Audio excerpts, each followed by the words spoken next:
है ना। हम कहीं जाते हैं, 4-5 दिन, हफ्ता 10 दिन रहते हैं, हम कहते हैं डिटॉक्स कराया। किसका डिटॉक्स कराया? बॉडी का कराया।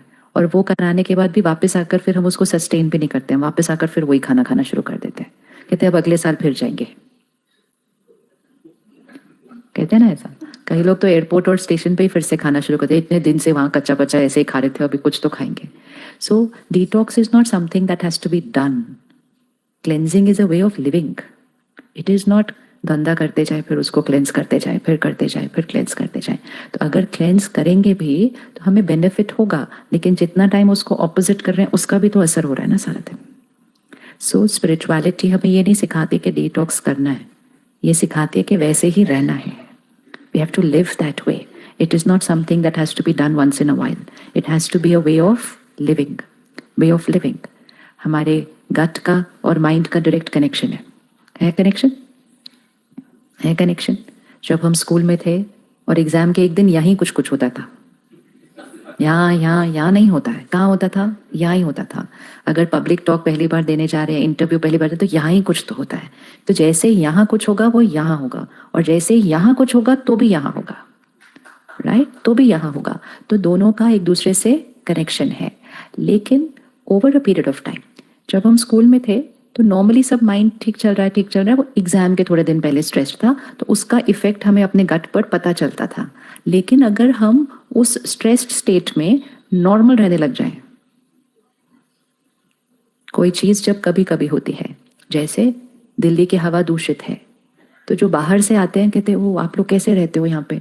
हमने कहा क्यों, वैसे तो कोई प्रॉब्लम नहीं है, क्योंकि हमें आदत पड़ गई है उसकी। लेकिन जो बाहर से आएगा वो कहेगा ओ नींद नहीं आ रही थी, खांसी हो रही थी। तो कोई चीज अगर कभी कभी होती है तो उसका इफेक्ट नोटिसेबल होता है। लेकिन अगर वो रोज होने लगे तो इफेक्ट तो हो रहा है, लेकिन हमें अवेयरनेस नहीं होगी कि इफेक्ट हो रहा है, क्योंकि हमने अपने आप को उस इफेक्ट के साथ भी क्या कर लिया है। एसिडिटी हो रही है तो हो रही है, उसमें क्या एंटी एसिड खा लो, तो हम कहते हैं हाँ चलो। तो हमने उस इफेक्ट को भी क्या कर लिया, एक्सेप्ट कर लिया है। लेकिन हम उसको एक्सेप्ट कर भी लें, इसका मतलब ये तो नहीं है कि जो हो रहा है वो हेल्दी हो रहा है, वो नहीं हो रहा है। तो अब दोनों में से किसको चेंज करना है, इसको करना है या इसको करना है? कौन सा ज्यादा ईजी है? क्या माइंड को चेंज करना ज्यादा ईजी है कि खाने पीने को चेंज करना ज्यादा ईजी है? किसको चेंज करना ज्यादा ईजी है? और अगर दोनों को थोड़ा थोड़ा कर लो तो दोनों चीजें ईजी हो जाएंगी। हम ऐसे समय पर चल रहे हैं कि अगर हम बेस्ट खाना भी खा रहे हैं तो भी वो कहाँ से आया, कैसे ग्रो हुआ, it's not completely in our control, unless आप खुद ही उसको ग्रो कर रहे हो, खुद ही हर चीज़ कर रहे हो। तो कुछ चीज़ें हैं जो कंप्लीटली हमारे कंट्रोल में नहीं होती हैं, फिर भी हम अपनी तरफ से जितना उसका ध्यान रख सके हम करते हैं। इस सृष्टि पर एक ही चीज़ है सिर्फ जो कंप्लीटली हमारे कंट्रोल में है, एक ही। बाकी सब चीज़ पे कोई कोई और बातों का भी इन्फ्लुएंस होता है। जैसे अगर आज आप अपने गार्डन में भी सब्जी उगा रहे हो, लेकिन हवा तो फिर भी दूषित है ना। और अगर हवा दूषित है तो पानी दूषित है। तो भले आपको लगे आप खुद उगा रहे हो, आप ऑर्गेनिक कर रहे हो, आप सब कुछ कर रहे हो, लेकिन हवा को तो नहीं आप कंट्रोल कर सकते, आप पानी को तो नहीं कंट्रोल कर सकते जो आ रहा है आपके घर, वो ही पानी जा रहा है उस पौधे को। तो ये सारी जो आउटर एलिमेंट्स होती हैं हम ध्यान रख सकते हैं, लेकिन टू अ सर्टेन एक्सटेंट सब कुछ हमारे कंट्रोल में नहीं है। एक ही चीज है इस पूरी सृष्टि पर, एक ही चीज है जो पूरी तरह से हमारे कंट्रोल में है, जिस पर किसी और चीज का इन्फ्लुएंस नहीं हो सकता। वो कौन सी चीज है? हाँ, जिस पे ना हवा का असर होता है, ना पानी का होता है, ना लोगों का होता है, ना सिचुएशंस का होता है। उसका कंट्रोल सिर्फ किसके पास है? यहाँ। लेकिन उसको ही हमने कह दिया कि ये हमारे कंट्रोल में नहीं है। तो वो चीजें वैसे ही कंट्रोल में नहीं थी, जो है उसको कह दिया वो हमारे कंट्रोल में नहीं है। तो ओवरऑल हमने कह दिया nothing is in my control now. और जब nothing is in my control हुआ तो फिर उसका इफेक्ट तो आना शुरू होगा ही। तो क्या हमारा मन, हमारा थॉट प्रोसेस हमारे कंट्रोल में है?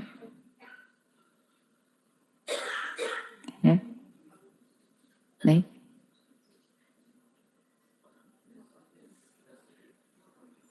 यहाँ जो चलता है, एक थॉट के बाद एक थॉट के बाद एक थॉट के बाद एक थॉट चल रही है ना कंटिन्यूअसली, ये हमारी चॉइस से चल रही है या अपने आप चल रही है?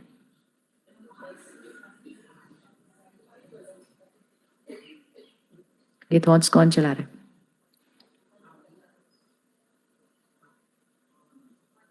हमारा मन। हाँ, तो किसका मन? हमारा नहीं, मेरा मन। तो मेरे मन को कौन चला रहा है? मेरा मन चला रहा है, तो मेरे मन को कौन चला रहा है?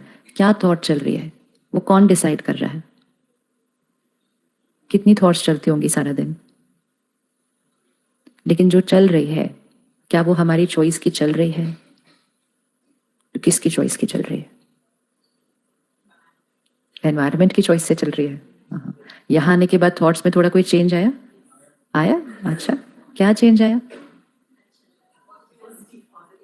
पॉजिटिव एनर्जी आ रही है। तो फिर पॉजिटिव एनर्जी आने से थॉट्स चेंज हो गई?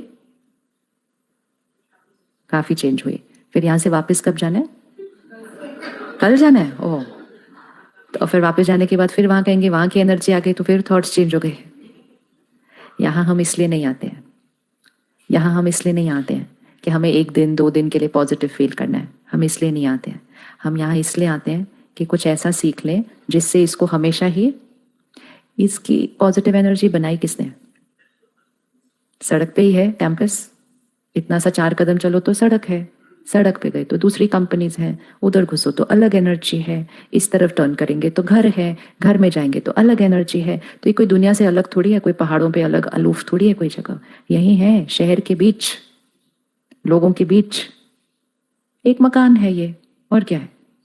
एक मकान है जिसमें लोग रहते हैं, वो भी मकान है, उसमें भी लोग रहते हैं। यहाँ भी काम होता है, सामने कंपनी में भी काम होता है। So what is creating the positive energy? There is nothing special that is creating the positive energy. तो environment ही तो किसने create किया? Environment कौन create करता है? हम एक मंदिर में जाते हैं, वो भी शहर के बीचों बीच ही होता है ना। लेकिन जैसे ही हम मंदिर में घुसते हैं, एनर्जी अलग। शहर के बीचों बीच है, मार्केट के इधर, इधर भी रश है, इधर भी रश है, इधर भी ट्रैफिक है। जैसे ही मंदिर के अंदर गए, एनर्जी अलग। किसने क्रिएट की? किसने क्रिएट की? हमने क्रिएट की। कैसे क्रिएट की? कि जितनी देर हम उस मंदिर में हैं, उतनी देर हमारी थॉट प्रोसेस कैसे होने लगती है? परमात्मा को याद कर रहे हैं, परमात्मा को शुक्रिया कर रहे हैं, फिर हम प्रार्थना कर रहे हैं, जाप कर रहे हैं, मंत्र बोल रहे हैं। वो सब हाई एनर्जी वर्ड्स होते हैं। तो जब हम हाई एनर्जी थॉट्स क्रिएट करते हैं, हम हाई एनर्जी वर्ड्स क्रिएट करते हैं, हाई एनर्जी एनवायरनमेंट बन जाता है। एनवायरनमेंट हमें नहीं क्रिएट करता, हम एनवायरनमेंट क्रिएट करते हैं।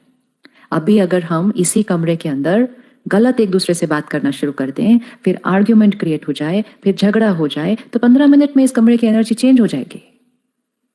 It will change. So it is not energy creates us, it is we create this energy.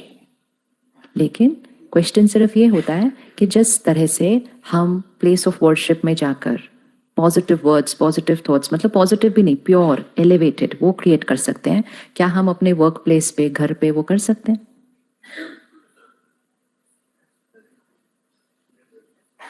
कर सकते हैं। जो वोकैबुलरी हमारी प्रेयर की होती है, प्रार्थना की होती है, क्या वो सारा दिन की हमारी भाषा बन सकती है?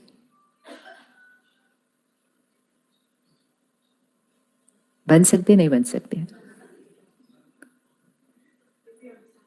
हाँ जी। If we understand that, if we understand the power of that, जब आप यहाँ बैठे हैं तो सिर्फ इस पर नहीं असर हो रहा है, आपकी बॉडी पर भी असर हो रहा है उसका।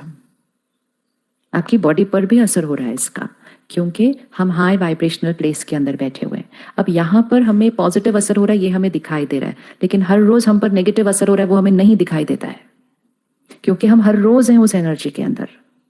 जैसे अभी हम यहाँ से अगर बाहर जाएं कोई और जगह पर, हमें फर्क दिखाई देता है कि साफ हवा है, लेकिन यहाँ रोज हैं तो गलत नहीं लगता है।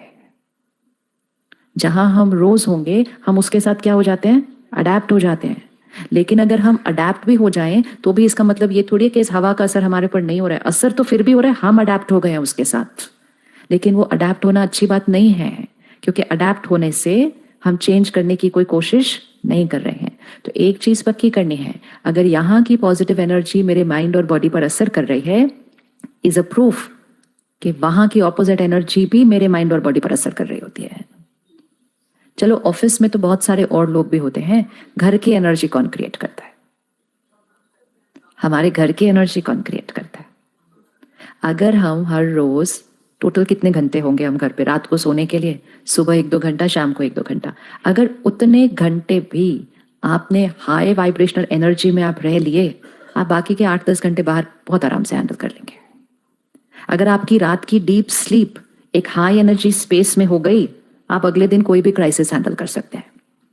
तो इम्पोर्टेंट ये नहीं है ओ बट ऑफिस में ऐसा है, पर दुनिया में ऐसा है, वो सब छोड़ दो। घर तो अपना है ना, घर तो अपना है, उस घर के अंदर वो कमरा तो अपना है। चलो घर भी बोलेंगे नहीं, पर वो लोग, चलो कमरा तो अपना है। अपनी स्पेस की रिस्पॉन्सिबिलिटी लेना शुरू करते हैं कि मुझे अपनी स्पेस कैसे बनानी है, हाई वाइब्रेशनल स्पेस। तो क्या हम अपने घर की एनर्जी को हाई वाइब्रेशनल स्पेस बना सकते हैं? बना सकते हैं। उसके लिए हमें क्या करना है? सिर्फ किसको चेंज करना है? थॉट्स एंड वोकैबुलरी, भाषा।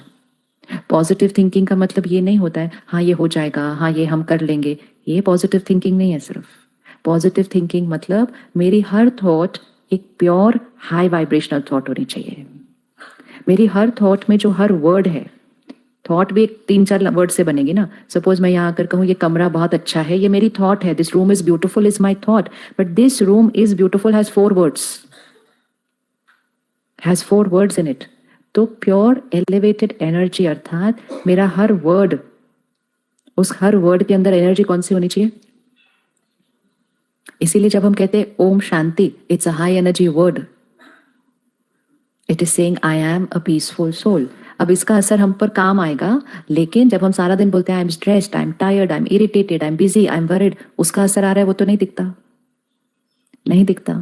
और फिर उसका असर सिर्फ यहाँ नहीं आ रहा, उसका असर बॉडी पर आ रहा है। इसीलिए फिर डॉक्टर्स क्या कहते हैं? Lifestyle disease. फिर जैसे ही वो लाइफस्टाइल कहते हैं, हम अपनी बॉडी की डाइट एक्सरसाइज चेंज करते हैं, मन के लिए चेंज नहीं करते।